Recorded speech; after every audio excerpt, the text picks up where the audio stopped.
Hello students, कैसे हो? ठीक ठाक हो? ठीक ही रहना चाहिए। अब आगे है प्रतिबिंब। हम बोले थे पिछले वीडियो में कि आगे जो क्लास होने वाला है बहुत ही इम्पोर्टेंट होने वाला है। अगर आपने लेक्चर 1, 2 और लेक्चर 3 नहीं देखा है तो इसी चैनल पे फिजिक्स का लेक्चर 1, लेक्चर 2, लेक्चर 3 अपलोड हो चुका है। ये लेक्चर 4 है। उन पर तीनों को पहले देखो फिर यहाँ आओ। हम लोगों का जो मिशन है, मिशन 90% प्लस, मतलब हम लोग जो पढ़ रहे हैं आपके बोर्ड के एग्जाम में 90% से भी अधिक अगर अंक आपको लानी है तो आप इस चैनल पर आओ, चैनल को सब्सक्राइब करो, वीडियोज को देखो, नोट्स बनाओ और प्रॉब्लम आने पर कमेंट करो। आपका समाधान किया जाएगा और आप लगे रहो बिल्कुल मेरे साथ। आप आसानी से 90% अचीव कर सकते हो बिना कहीं गए। तो अब हम लोग आते हैं प्रतिबिंब पे। प्रतिबिंब कहते किसको हैं, इसका इंग्लिश नाम क्या है? तो देखिए प्रतिबिंब इमेज, इसको हम इसीलिए पहले लिख दिए बच्चे ताकि आप लोग वीडियो को पॉज करके या स्क्रीनशॉट लेके आप लोग लिख लो। अगर कहीं पढ़ने में दिक्कत हो रही है तो मैं अभी पढ़ भी दूंगा, ठीक है, तो वो दिक्कत खत्म हो जाएगी। ठीक है, प्रतिबिंब क्या है? तो देखो प्रतिबिंब का डिफिनेशन जो फिजिक्स के अनुसार है, आप जो मोबाइल में खींचते हो फोटो है, प्रतिबिंब है वो भी, लेकिन डिफिनेशन वहां से क्या बनेगा? देखो, जब किसी बिंदु स्रोत से आती प्रकाश की किरणें, मान लो कहीं से प्रकाश की किरणें बल्ब से निकल रही है, टॉर्च से निकल रही है, सूरज से निकल रही है, किसी बिंदु दर्पण में परावर्तित हुआ। दर्पण जो क्या करता है, परावर्तित करता है। और लेंस से अपवर्तन के बाद, देखो तुम्हारा जो भारती भवन का बुक है उसमें प्रकाश का परावर्तन और अपवर्तन दोनों चैप्टर अलग अलग दे दिया गया है, जिस कारण से प्रतिबिंब का आधा डिफिनेशन इस चैप्टर में, आधा डिफिनेशन उस चैप्टर में। तो एग्जाम में क्या वैसे लिखोगे आप, आधा आधा करके दो जगह? तो दोनों को मैंने मर्ज करके एक जो कंप्लीट डिफिनेशन है तैयार किया है। ठीक है, तो प्रतिबिंब का क्या कंप्लीट डिफिनेशन आपको याद करना है बच्चों। जब किसी बिंदु स्रोत से आती प्रकाश की किरणें किसी दर्पण से परावर्तन अथवा किसी लेंस से अपवर्तन के बाद, किसी दर्पण से क्या होगा, परावर्तन अथवा किसी लेंस से अपवर्तन। परावर्तन तो पढ़े, अपवर्तन नेक्स्ट चैप्टर में है, लेकिन ये डिफिनेशन को पूरा करना था इसीलिए इसमें मर्ज करना पड़ा। किसी लेंस से अपवर्तन के बाद जिस बिंदु पर मिलती है अथवा मिलते हुए प्रतीत होती है उसे उस बिंदु स्रोत का प्रतिबिंब कहते हैं। याद करो मेरे साथ, प्रतिबिंब क्या है? किसी बिंदु स्रोत से आती हुई प्रकाश की किरणें किसी दर्पण से परावर्तन अथवा किसी लेंस से अपवर्तन के बाद जिस बिंदु पर मिलती है या मिलते हुए प्रतीत होती है उसे उस बिंदु स्रोत का प्रतिबिंब कहते हैं। बस यही तो याद करना है, बाकी सब अपने आप याद हो जाएगा। देखना कैसे, अभी बताता हूं। इसमें दो चीजें लिखी हुई है, मिलती हुई प्रतीत होती है या जिस बिंदु पर मिलती है, बस वही दोनों चीज अलग अलग आ गया है, बाकी सब सेम है। लेकिन वह प्रतिबिंब, वास्तविक प्रतिबिंब, हम बताएं प्रतिबिंब दो प्रकार का होता है। वास्तविक प्रतिबिंब रियल इमेज भी बोलते हैं इसको इंग्लिश में। तो वह प्रतिबिंब जिसमें प्रकाश की किरणें किसी दर्पण से परावर्तन अथवा किसी लेंस से अपवर्तन के बाद वास्तव में मिलती है। आपको क्या लिखे थे यहाँ, मिलती हुई प्रतीत होती है, वास्तव में मिलती है। तो वह प्रतिबिंब जिसमें प्रकाश की किरणें किसी दर्पण से परावर्तन अथवा किसी लेंस से अपवर्तन के बाद वास्तव में मिलती है उसे उस बिंदु स्रोत का वास्तविक प्रतिबिंब कहते हैं या वास्तविक प्रतिबिंब कहलाता है। वह प्रतिबिंब से शुरू किया तो यहाँ हुआ खत्म। अब देखिए वास्तविक प्रतिबिंब के दो गुण हैं। वास्तविक प्रतिबिंब की हमेशा वस्तु की अपेक्षा उल्टा बनता है। क्या बनता है बच्चों? उल्टा बनता है। वास्तविक प्रतिबिंब वस्तु की अपेक्षा हमेशा उल्टा बनता है। मतलब वास्तविक प्रतिबिंब जो बनती है ना, पैर ऊपर सर नीचे। अभी एग्जाम्पल देंगे लेकिन आपको दिखता नहीं है कहाँ वो उल्टा बनता है। वास्तविक प्रतिबिंब वस्तु की अपेक्षा हमेशा उल्टा बनता है तथा इसे पर्दे पर प्राप्त किया जा सकता है, प्रिंट किया जा सकता है। तो आप बोलोगे सर मोबाइल का कैमरा का फोटो खींचा हुआ प्रिंट किया जा सकता है, लेकिन ये तो उल्टा दिखता नहीं है। अरे भाई टेक्नोलॉजी है, दिखता है उल्टा। जब आप फोटो निकालने गए होगे तो देखे होगे स्टूडियो वाला जो जब फोटो कैमरा से स्क्रीन पे लाता है तो उल्टा होता है, बाद में उसको सीधा करता है। ठीक है, तो वह प्रतिबिंब जिसमें प्रकाश की किरणें वास्तव में मिलती है वास्तविक प्रतिबिंब है। यह वस्तु की अपेक्षा हमेशा उल्टा बनता है तथा इसे पर्दे पर प्राप्त किया जा सकता है। अगला है आभासी और काल्पनिक प्रतिबिंब। बहुत बेहतरीन ढंग से लिखा गया है, समझने की कोई जरूरत नहीं, 4 बार पढ़ो याद हो जाएगा। बिल्कुल उसी तर्ज पे, एक ही तर्ज पे बना के लिखने से क्या होता है, डिफिनेशन अलग अलग याद नहीं करना पड़ता है। ठीक है, वह प्रतिबिंब जिसमें प्रकाश की किरणें किसी दर्पण से परावर्तन अथवा किसी लेंस से अपवर्तन के बाद मिलते हुए प्रतीत होती है। एक ही डिफिनेशन में सब है, उसी तर्ज पे है। उसे उस बिंदु स्रोत का आभासी प्रतिबिंब कहते हैं। अब आभासी प्रतिबिंब ये देखो हमेशा उल्टा बनता था, आभासी प्रतिबिंब हमेशा सीधा बनता है। आभासी प्रतिबिंब को पर्दे पर प्राप्त किया जा सकता था, इसे नहीं किया जा सकता है पर्दे पर प्राप्त। तो ये दोनों प्रतिबिंब था बच्चों। अब आपको हम लिखाएंगे आभासी तथा वास्तविक प्रतिबिंब में अंतर। आपको मैं बोल दे रहा हूं बच्चों और आप लोग लिख लो, बहुत ही इंपॉर्टेंट है, बहुत आसानी से यहीं से बन जाएगा। देखो लिखो आभासी तथा वास्तविक प्रतिबिंब में अंतर। आभासी प्रतिबिंब का और एक नाम है बच्चों काल्पनिक प्रतिबिंब, वर्चुअल इमेज, ठीक है। लिखो आभासी तथा वास्तविक प्रतिबिंब में अंतर। एक तरफ आप लोग लिखो वास्तविक प्रतिबिंब, दूसरे तरफ लिखो आभासी प्रतिबिंब। लिखो वास्तविक प्रतिबिंब में क्या लिखा है वास्तविक प्रतिबिंब में, इसमें प्रकाश की किरणें वास्तव में मिलती है, पहला अंतर डिफिनेशन होता है। उसके बाद आओ आभासी प्रतिबिंब में, उसमें लिखो इसमें प्रकाश की किरणें मिलते हुए प्रतीत होती है। वास्तविक में क्या लिखे थे, इसमें प्रकाश की किरणें वास्तव में मिलती है, आभासी में क्या लिखे, प्रकाश की किरणें मिलते हुए प्रतीत होती है। आइए दूसरा पॉइंट में लिखिए वास्तविक प्रतिबिंब में ये वस्तु की अपेक्षा हमेशा उल्टा बनता है। अब आभासी में यह वस्तु की अपेक्षा हमेशा सीधा बनता है। इसी डिफिनेशन में सब कुछ है।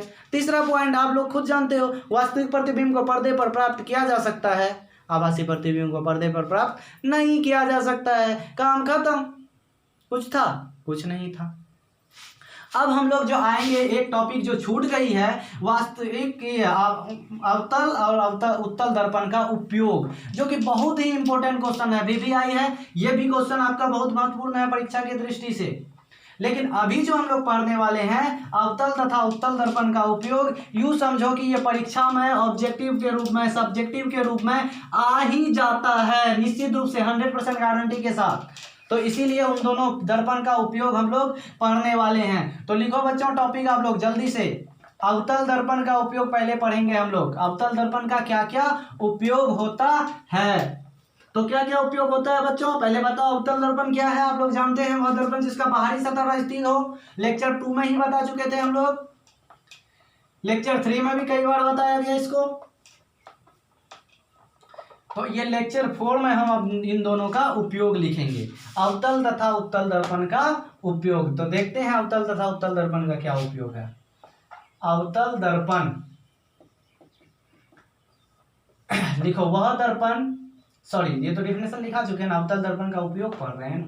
अवतल दर्पण का उपयोग पॉइंट वाइज लिखोगे बच्चों, मार्क्स नहीं कटेगा। पॉइंट वाइज किसी भी आंसर को चाहे कोई भी सब्जेक्ट का हो, अधिकतर प्रयास करना है पॉइंट वाइज लिखने का, ताकि आपका मार्क्स बिल्कुल फुल्ली देखता है 1 नंबर 2 नंबर 3 नंबर लिखा है, जितना पॉइंट लिखा फटाफट मार्क्स दे के निकल गया। इसे चेक करने में भी आसानी होती है। ठीक है, आगे हम लोग लिखते हैं। तो अवतल दर्पण का पहला उपयोग लिखो बच्चों, ये इसका उपयोग है वाहनों के हेडलाइट बोल रहे हैं, जिससे रोशनी निकलती है सामने, वाहनों के सामने, वाहनों के हेडलाइट, टॉर्च में होता है ये दर्पण, तथा सर्च लाइट में। अगला उपयोग होता है ई एंटी डॉक्टर। अब देखिए ई एंटी डॉक्टर क्या है, ई से होता है ईयर कान, नोज से नाक, टी से थ्रोट मतलब गला। नाक कान तथा गले के डॉक्टर द्वारा रोगियों के जांच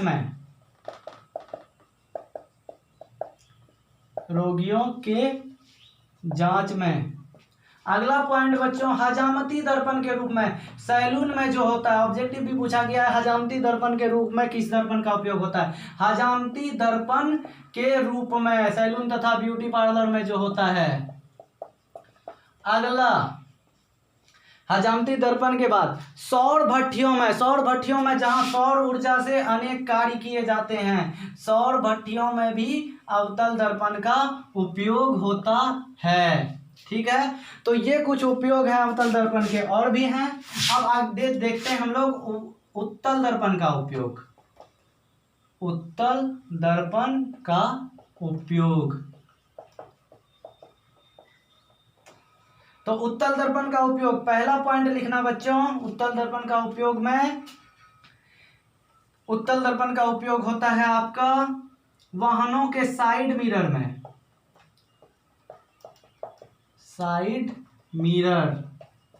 में, अगला लिखिए आप सड़कों तथा गलियों में स्ट्रीट लाइट के रूप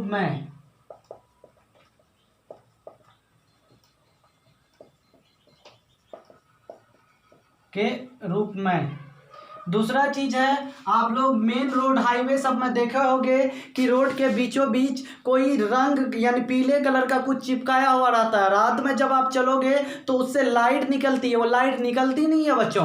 आपका गाड़ी का लाइट जब रात को पड़ता है उस पर तो वो लाइट को परावर्तित कर देता है सड़क के बीचों बीच जो डिवाइडर होता है उस पर, मतलब इधर से गाड़ी जाएगी इधर से आएगी तो इसमें चिपकाया हुआ रहता है। इसको परावर्तक लाइट बोलते हैं। क्या बोलते हैं? परावर्तक लाइट। तो सड़कों पर परावर्तक लाइट के रूप में, परावर्तक लाइट के रूप में।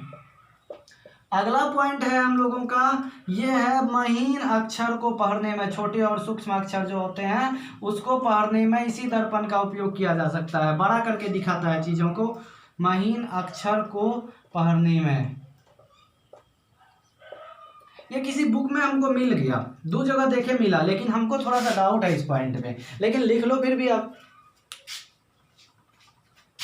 तो ये दोनों दर्पण का उपयोग है जो कि बहुत ही इंपॉर्टेंट क्वेश्चन है। यूं समझो कि ये छप चुका है आपके बोर्ड के क्वेश्चन में, इसीलिए अब इसको नोट कर लो बच्चों। आगे बढ़ते हैं। आप लोग वीडियो को लाइक भी नहीं करते हो यार, शेयर भी नहीं करते हो, क्या हो गया आप लोगों को? अपने से मतलब है, सेल्फिश मत बनो यार। बोर्ड का एग्जाम है, कोई कंपटीशन थोड़ी है कि आपका सीट ले लेगा तो जो है आपका सिलेक्शन नहीं होगा। 100 को सीट है, 100 आदमी का सिलेक्शन होगा। ये तो बोर्ड का एग्जाम है, 90% आएगा तो सभी को आएगा। ये तो और भी अच्छी बात है कि आपके स्कूल के अधिकांश बच्चे 90% लाएंगे तो आपके स्कूल का नाम और ज़्यादा आगे बढ़ेगा, नाम रोशन होगा आपके स्कूल का। हर कोई तो चाहते हैं आपका स्कूल आगे रहे। जब भी कंपटीशन होता है स्कूल के बीच में, चाहे वो फुटबॉल का हो, वॉलीबॉल का हो, डांस का हो, आप तो चाहते हो कि आपका स्कूल आगे रहे। तो फिर मार्क्स में क्यों नहीं आगे रहे? भेजो अपने दोस्तों को, स्वार्थी मत बनो। बताओ उनको कि प्रभास सर पढ़ा रहे हैं बिल्कुल फ्री में, वो भी मिशन 90% के तहत। आते हैं अभी हम लोग उत्तल दर्पण का एक उपयोग लिखे बच्चों। उत्तल दर्पण का उपयोग जो किया जाता है वाहनों के साइड मिरर, मतलब आप लोग बाइक वाइक चलाते हो या कार वार में देखे होगे, जो बगल में शीशा लगा रहता है जिससे हम लोग पीछे देखते हैं, उसी को साइड मिरर या पश्च दर्पण बोलते हैं। क्या बोलते हैं बच्चों? पश्च दर्पण। तो अब आपको एक क्वेश्चन, बहुत ही महत्वपूर्ण क्वेश्चन है, VVI है कि उत्तल दर्पण का उपयोग, उत्तल दर्पण का उपयोग पश्च दर्पण, पश्च दर्पण अर्थात साइड मिरर के रूप में क्यों करते हैं? क्यों करते हैं? बहुत ही महत्वपूर्ण क्वेश्चन है ये। आज का जो ये लेक्चर 4 है आपके एग्जाम का, ये अमृत है।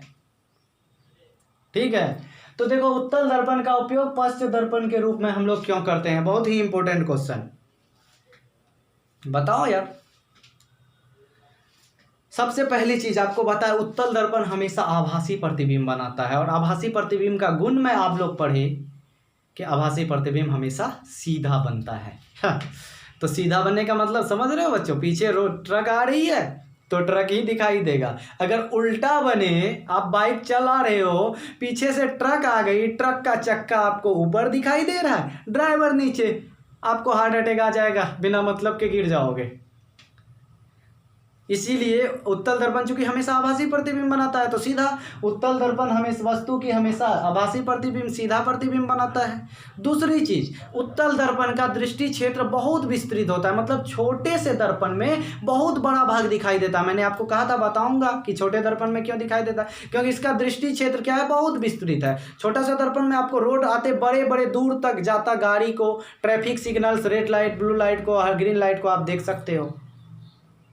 तो इसका क्या मतलब हुआ कि चूंकि इसके कारण है, आंसर लिखिए आप, क्योंकि उत्तल दर्पण हमेशा वस्तु की आभासी प्रतिबिंब बनाता है, आभासी नहीं सीधा लिख दीजिए, वस्तु की सीधा प्रतिबिंब बनाता है तथा इसका दृष्टि क्षेत्र काफी विस्तृत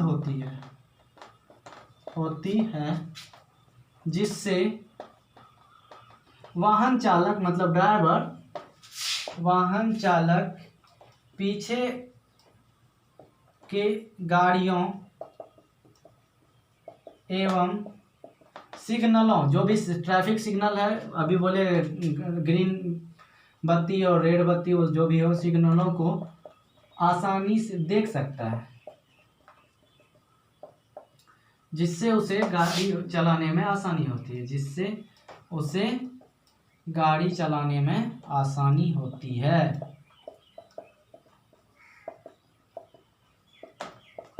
तो ये है बच्चों हम लोगों का उत्तल दर्पण का उपयोग हम वाइड साइड मिरर के रूप में क्यों करते हैं।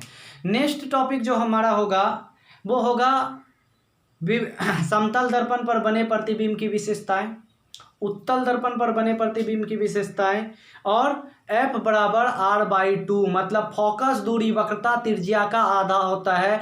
ये क्वेश्चन जो है बहुत महत्वपूर्ण क्वेश्चन है कि फोकस दूरी वक्रता त्रिज्या का आधा होता है, इसको सिद्ध कीजिए। इन सारी चीज़ों को हम लोग नेक्स्ट क्लास में पढ़ेंगे, तो बने रहिए पीके स्टडी क्लासेस के साथ, और वीडियो को लाइक शेयर करना ना भूलें, चैनल को सब्सक्राइब भी कर दीजिए।